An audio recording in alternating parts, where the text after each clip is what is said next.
Look at Melina running from the back, before and after. So before is on the left hand side, after is on the right.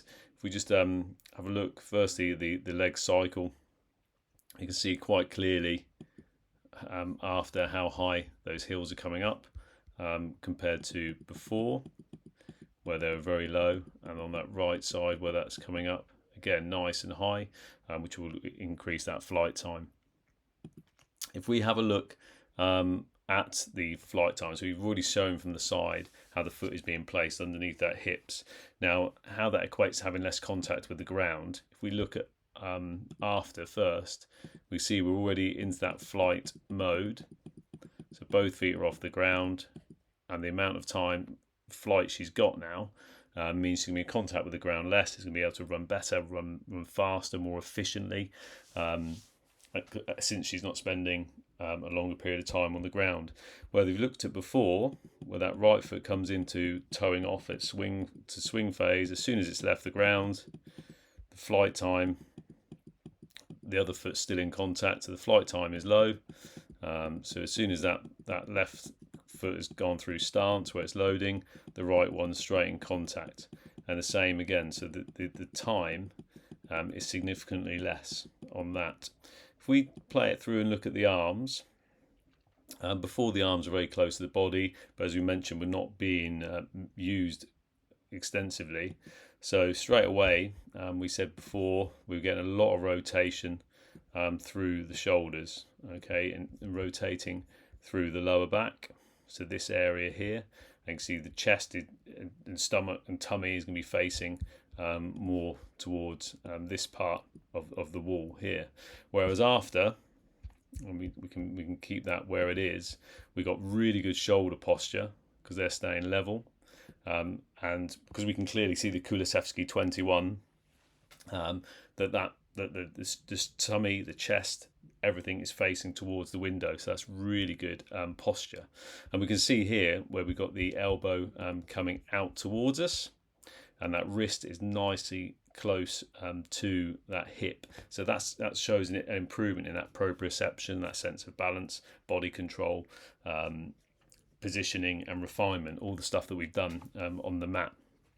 And if we play that through again, you can see that the arms are really giving rhythm to Melina's running stride.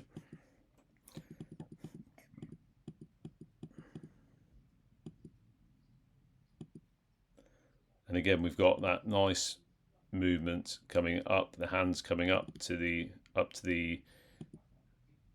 shoulder there. So if we just have a look here, we've got that coming up to, well, it's just above shoulder, it's probably chin, so we also want to bring it down to shoulder level. And again, we can see that good shoulder posture across the back. In terms of arms are closer to the body. The left arm possibly could improve its consistency, just a little bit of drive, because we still get a little bit of twist on there because it's sometimes inconsistent. So we've got it popping up here at chin level, but there's sometimes where elbow comes back and it's coming a little bit across there, which causes that shift. The right arm is significantly improved in terms of that consistency, but the elbow drive on both sides is absolutely brilliant. So it's a case of refining and continue to work up to shoulder level. So from there, we've gone through a review of the leg cycle in terms of how it's tracking, in terms of coming up nice and high above the knee crease. We've looked at the flight time, which is an indicator of where that foot is being positioned nicely. And we've looked at the arm drive, where we've got those elbows coming back nicely, consistently to hip. It's just a case keep working up to shoulder level.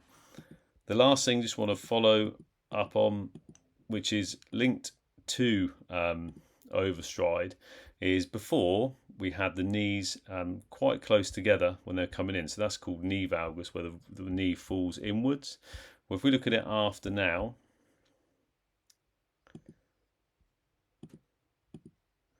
we can see that it's landing a lot straighter, and there's a gap between those knees, which shows that there's really good positioning in relation to that. So if we drew a line down, it will be following it straight down as opposed to a broken line. So there we've got the straight line. If we look at the right before, okay, what we end up having is a line just coming in to where that knee is, and then coming back down to the ankle area. So that's improved that particular aspect as well, and that's a consequence of a lot of the single leg work we've done, the DMS, so the little hops. And it's worth keeping those going as well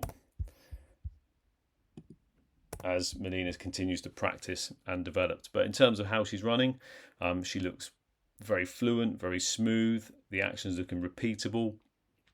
You can tell she's picking up momentum constantly with her running, and she's able to maintain that technique for good periods of time. And now it's a case of just practice, and looking to build that speed up.